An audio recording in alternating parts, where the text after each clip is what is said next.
What's up, everybody? Welcome to Podcast Now. I'm Alex. In this video, I want to talk about what to expect from this Inside Xbox. Some games that I think could potentially be shown there, and kind of talk all about what Microsoft announced yesterday. So this is very exciting. This is not something I expected, honestly, to be really excited about, but I am. I really am. So next Thursday, in less than a week now, Microsoft is going to have their Nintendo Direct State of Play, their thing, Inside Xbox, right? And they were a little muddy on the communication at first, but they clarified. I even took it as the way that a lot of people took it, and then, again, Microsoft had to re-say it. I took it as they were going to show their own games, like the literal Microsoft Game Studios, their games for Series X. That's not what they meant. I thought that's what they meant. That's not what they meant. They meant literally third party, so other games out there. I don't know whether they are announced, whether they're not announced, and we'll talk about that, but they're going to show games running on the Series X, and then they're still going to have, obviously, their online, their E3 replacement show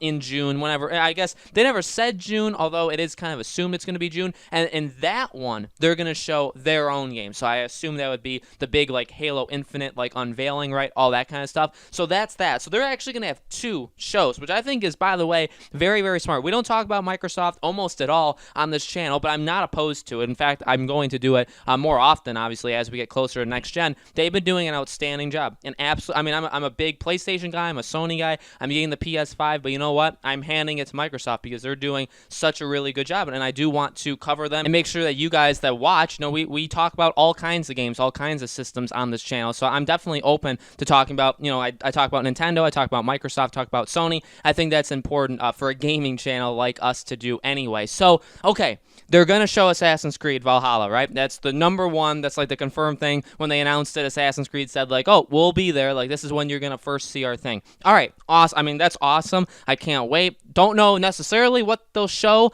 Maybe they can show one of those raids that they were talking about, which is pretty much what they were participating in the trailer. I would assume that literal attack. Maybe that's a story kind of mission, but overall, a raid of assembling your troops, attacking somebody else, that's generally what that was. So maybe they show something like that, but in gameplay form. I'm sure we'll see the hidden blade in action, all that kind of stuff. All right. Awesome.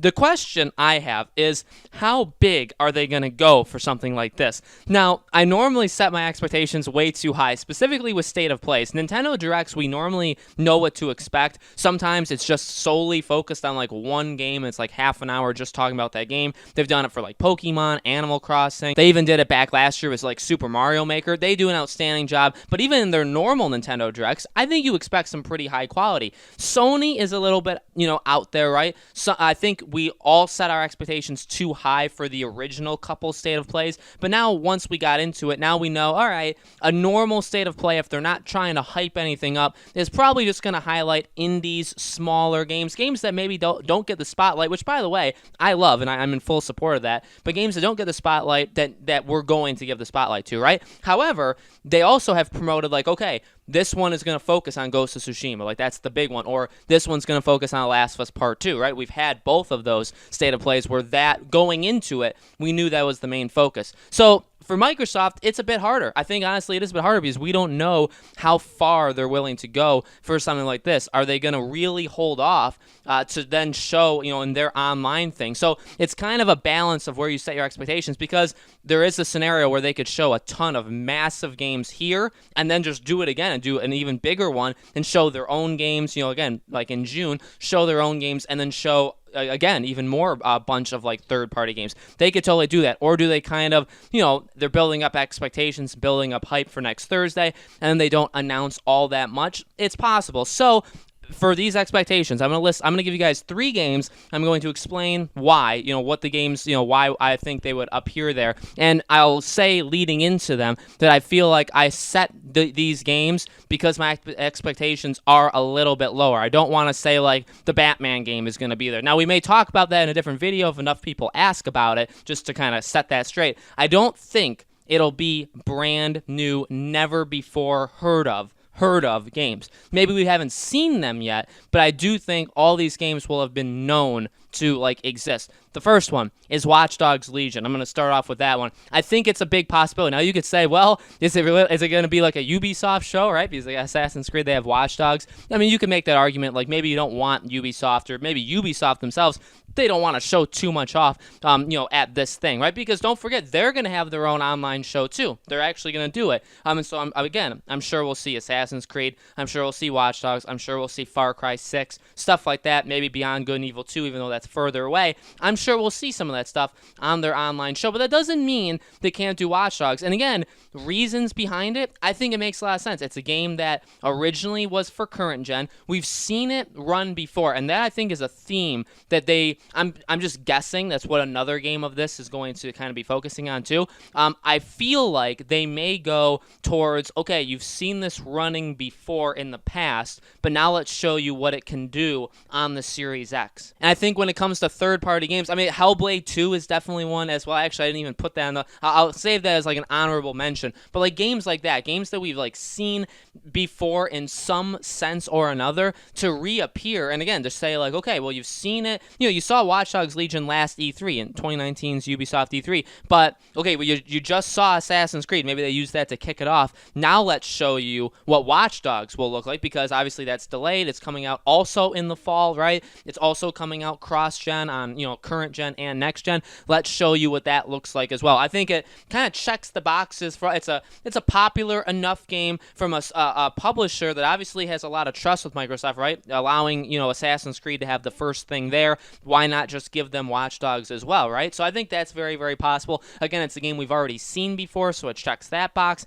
I think it's kind of likely. The second game is another one almost just like that. Cyberpunk. I think Cyberpunk 2077. We know Cyberpunk and Microsoft, again, or CD Projekt Red, I should say, they have a pretty good relationship, right? The, Cyberpunk exclusive, like the skin, the Microsoft, the actual console, the Xbox One, like how it's going to have that variant that comes out, I believe, in June, how you can pre-order it. So, we know that they have a very good working condition with each other, as they do with Sony, right? It's not just Microsoft, but we know that it seems like they've been pushing it for Microsoft, considering, again, that Xbox like deal with the actual console. So, again, this is an example of a game that already, by the way, looks incredible, that already, by the way, has the hype, and that's something that maybe Watch Dogs doesn't have. Watch Dogs is mainly because Ubisoft, maybe they want to say, okay, well, we'll give you Assassin's Creed, but you also have to promote Watch Dogs as well, like help us out there. Possible. Cyberpunk, again, doesn't really need the help of like excitement, but again, it's a game that's already been out there. It's a game that people are very pumped up about. It's a game that we know, by the way, they're going to do a next-gen version. Now, I believe they said, it's not going to be day one. Like when next-gen launches, it's not going to happen day one. Cyberpunk, I feel like, is a thing that will be around for a while, right? We know there's going to be like 2 big DLCs for it, so kind of the same way as Witcher, right? So we know we have that. We know it'll eventually come to next-gen, so it'll probably come to next-gen like 2021. So Cyberpunk will be around a while, probably like at least a full year. Maybe they'll do like a Game of the Year edition. So, it's going to be like The Witcher, where there's going to be these collections and these different things about it. So it'll be around. I think that's a really solid game that you say, all right, you thought it ran well. You thought it looked good already. Well, here it is again, but this time it's even better. Again, I think it really, and it has the excitement and push behind it that I think it kind of adds to that. So I think that's a good one. Hellblade, I'll say that, again, I kind of just remembered that one when I started up this video. I feel like a good one. That'll be an honorable mention. I feel like that's one that, because they went so heavy on that at the Game Awards, obviously there's some sort of partnership there as well. It's something that I think they could easily show. Hellblade, the first game, was I really loved it. It's one of the only games I've ever actually played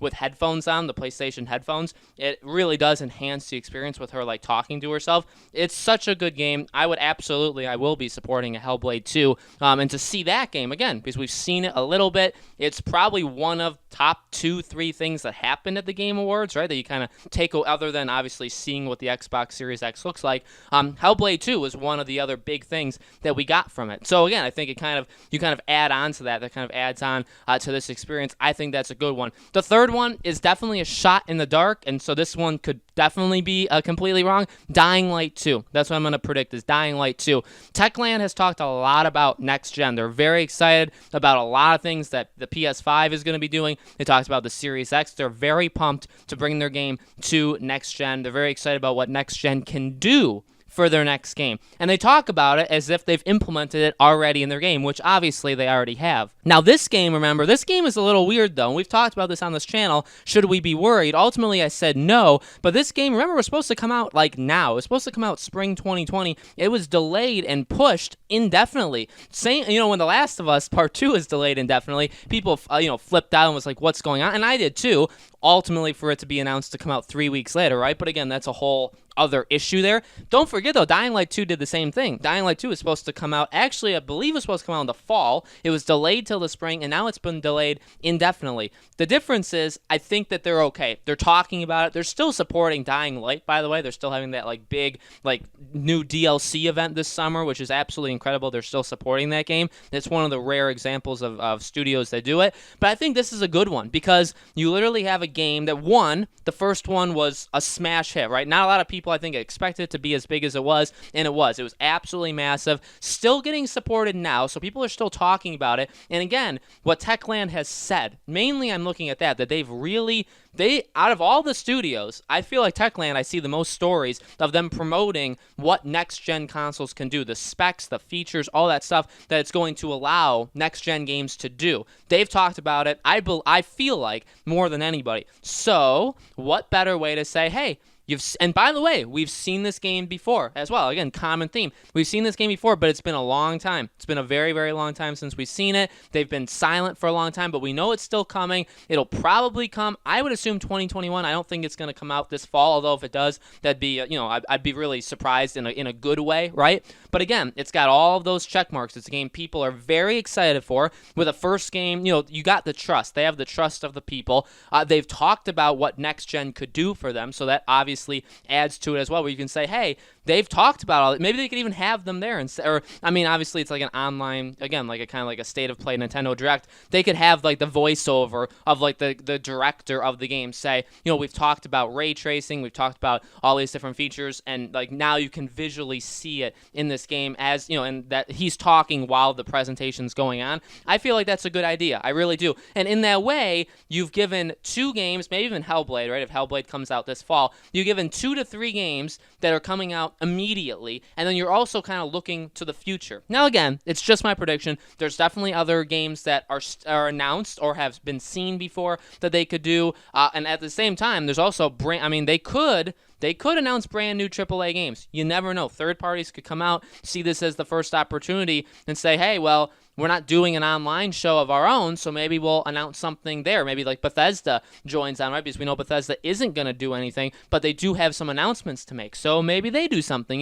It's going to be really exciting. I hope I'm not setting my expectations too high. I know I'm talking like I have my expectations through the roof, but I think my predictions kind of show I'm expecting it to be good, maybe great, but not the greatest thing in the world. That way, if it's better, then again, I'm it's a surprise in a good way for me. So guys, let me know in the comments below. What do you think? What do you think we're going to see at Inside Xbox? What games do you think they'll show? Do you agree with my predictions? What are some of yours? All that stuff, let me know in the comments below. Make sure you guys subscribe to our YouTube channel, Podcast Now. Hit the bell icon so you guys know when all these videos go out. And next week, we will be covering it. I'll leave loads of open, slots for videos to go up next Thursday and Friday. We'll probably have a video for each of the big things. So if they announce 5 games, they show gameplay for 5 games on next gen, as long as they're all relatively big, you could probably expect all of those to have their own video, okay? And generally, that's probably how it's going to work for all of these. If Warner Bros. Has an announcement for something, or any of these publishers do something, that'll generally be how it works, okay? Thank you all so much for watching. I hope to see you all on future videos.